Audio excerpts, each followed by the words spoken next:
Hello, and welcome to week 46, book week 46, week 56, book 56.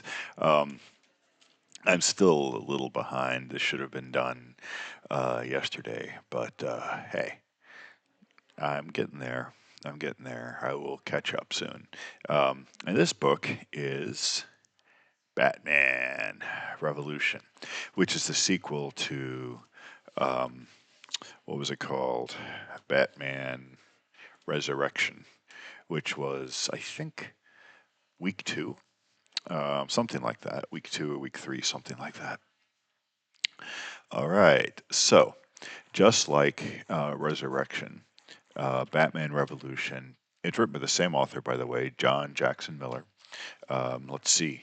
Haha, there he is.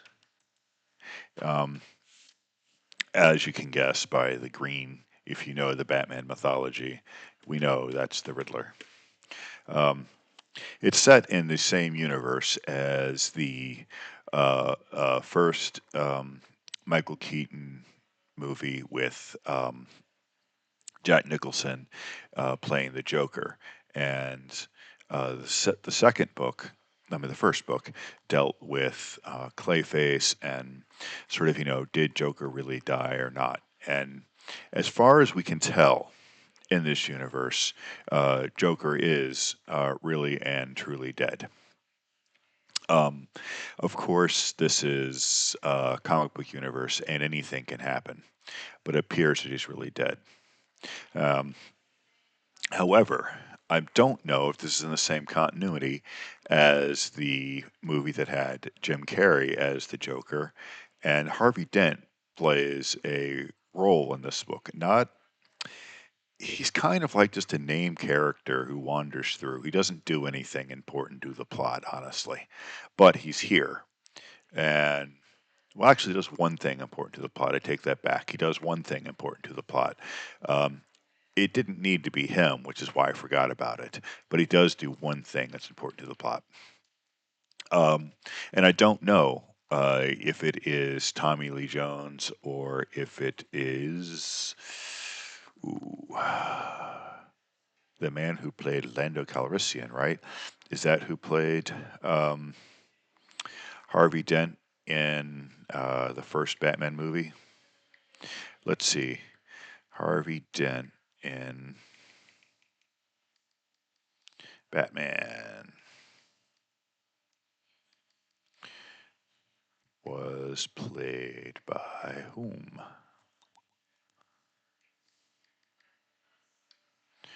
Let's see. Uh, Billy D. Williams. It was not. It was not. Most decidedly not the person who played Lando Calrissian.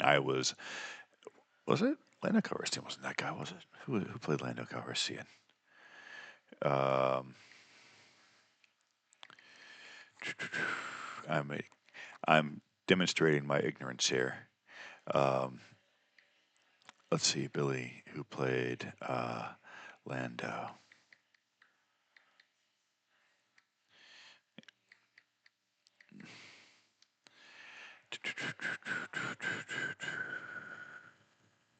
Yeah, I was right. It was Billy D. Williams. Um, I'm just, I thought it was, and then I thought it wasn't. I second guessed myself. I thought it was somebody else, but hey, okay. Not that it really matters because he doesn't really play any kind of big role here. Um, what the character is in this book.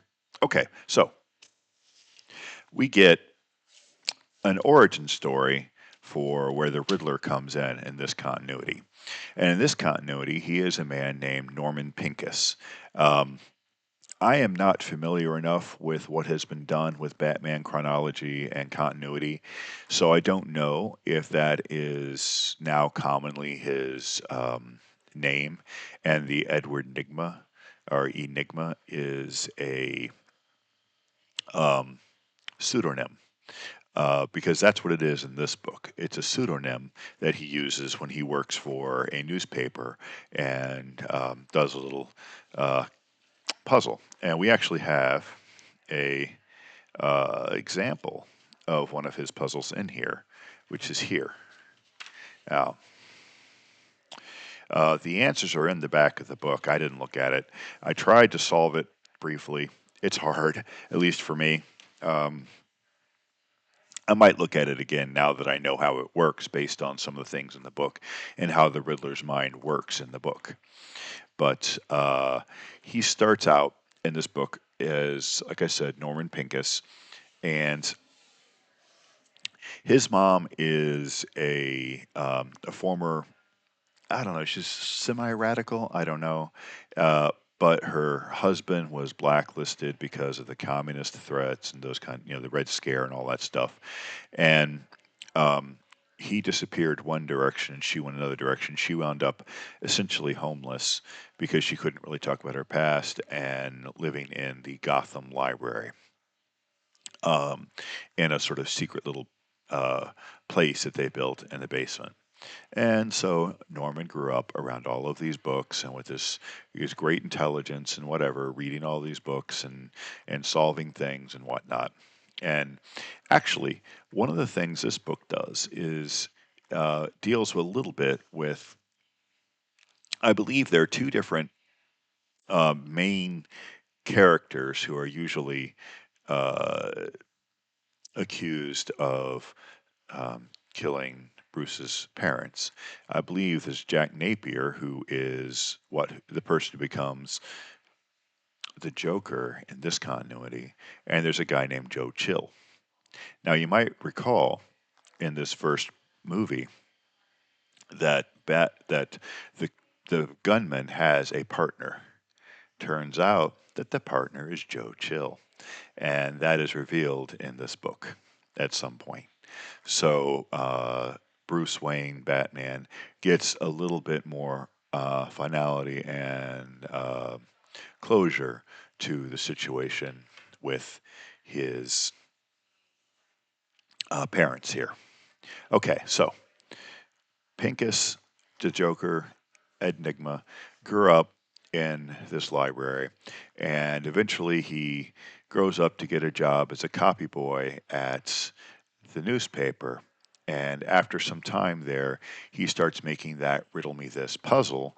And, he's not paid very well. He's abused by his boss, bad boss kind of things, et cetera, blah, blah, blah. And he gives leads to the police and to the other and to some reporters serendipitously because his mother has always taught him to be humble, to not try to seek the spotlight. So he's way underpaid for his contribution to the newspaper with the Riddle Me This, which has become very popular. They give out prizes for people who solve it and send it in and things like this. And it was very, very popular. In fact, Alfred, the butler, Batman's butler, does the puzzle. Anyway, so he's doing this, and then we get the origin story. The origin story of the Riddler is he goes out on a double date with Alexander Knox, who is the reporter, right? Remember him? He has a date with Elena, and Elena brings along her coworker Selina Kyle. Remember, before she becomes Catwoman, Selina Kyle is, kind of typically mousy, wearing brown hair up, wearing glasses, this kind of thing. So she brings Selina Kyle, and Knox drags Pincus into this as Selena's date. It goes about as horribly wrong as a date can possibly go.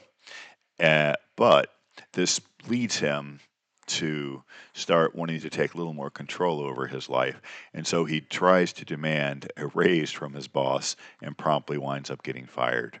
He goes and talks to his mom, trying to, change his life for the better. And his mom is sick, and she doesn't want to join this class action lawsuit to sue Axis Chemicals. It's a big, long, involved story.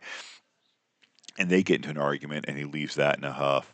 And then he tries to get paid for some of the tips he gives to the police, but the police deny him the tip money.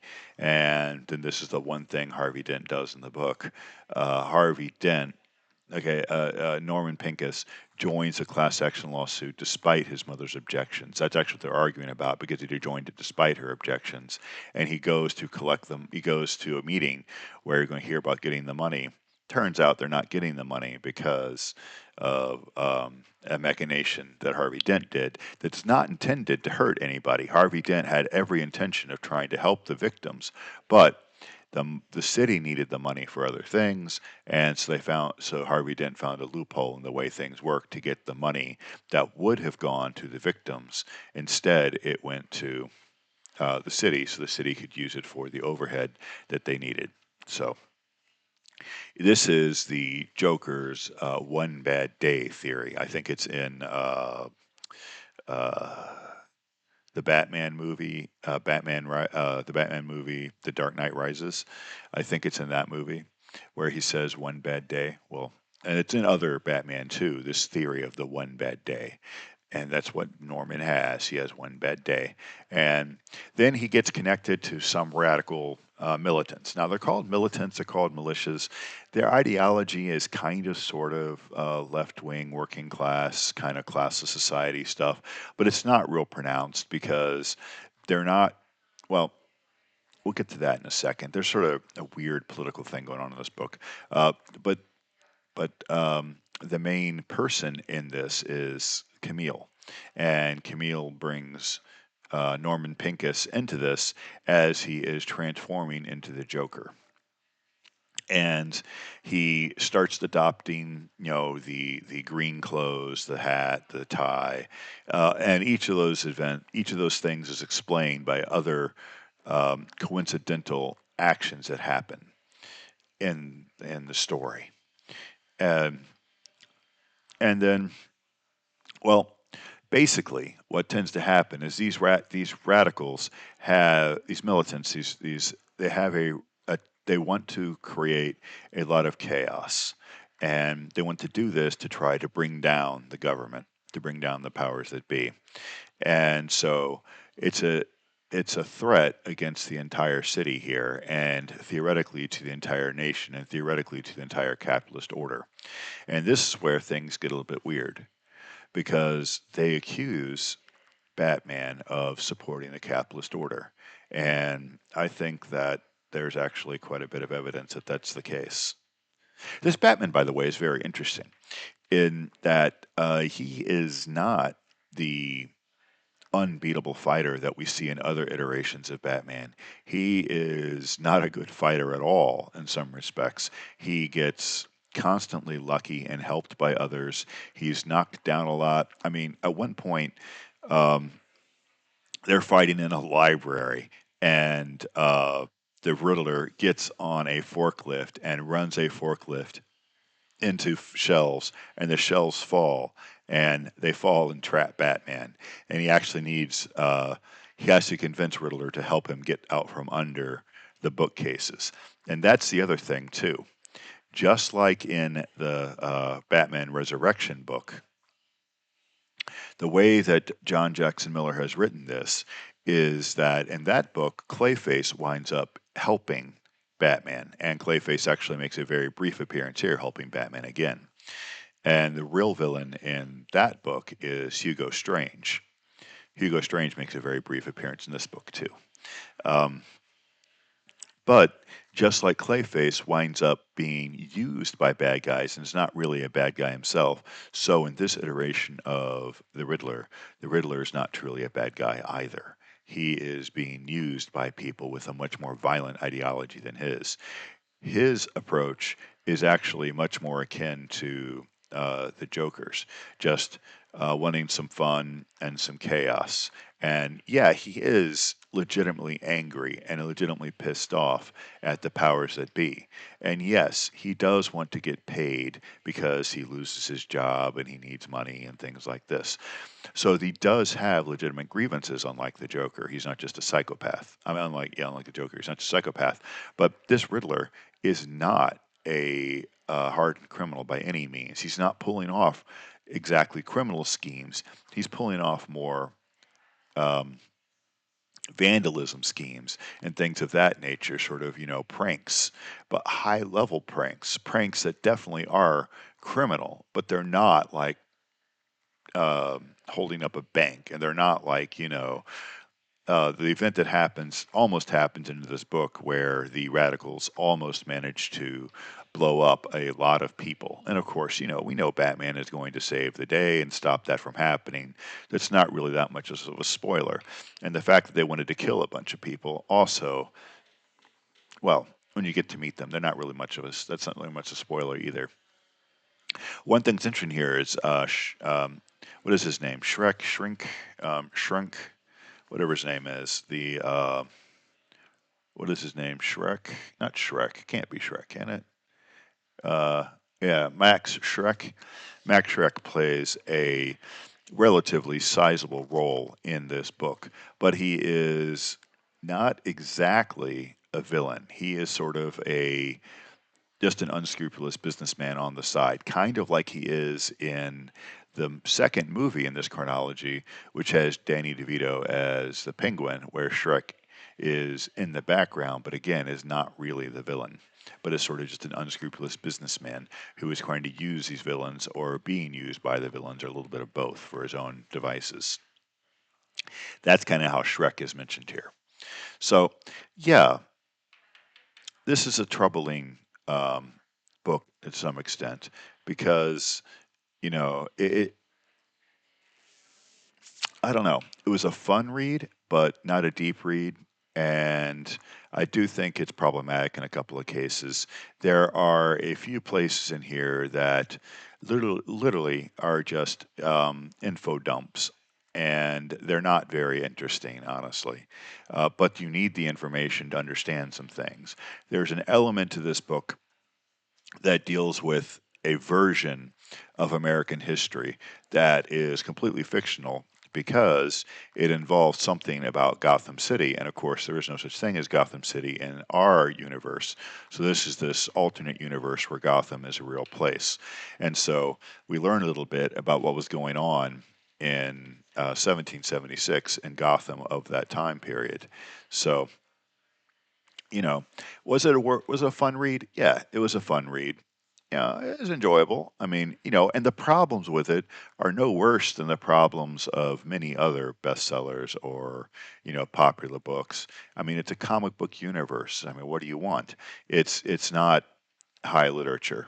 It was fun to read, but I think problematic. I think the big problematic thing here is the grievances that the bad guys have in these books, in this book in particular, are legitimate.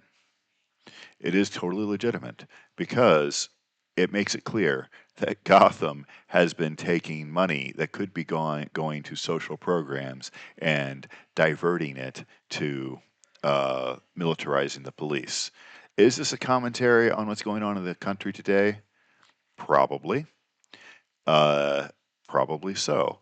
And in this iteration, Batman is not necessarily the good guy because he is supporting the powers that be.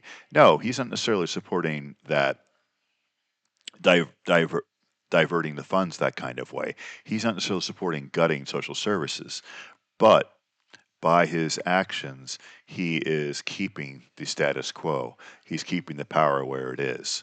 Now, Batman's not going to support violent overthrow, and that I guess maybe that's the reason for the question mark. You know, revolution question mark. You know, it's just like other people who have dealt with this issue, the Beatles and their song Revolution, and different socialist and Marxist groups over time have wrestled with the same thing. The 60s, they had this issue too. How much violence, if any, should the revolution have? In this book, the amount of violence that the revolutionaries have is obviously way too much. But how much violence is okay? Is the Joker's level okay? Is the Riddler's joke level okay? Difficult question. Difficult question. But a fun book nonetheless. So, have a good day.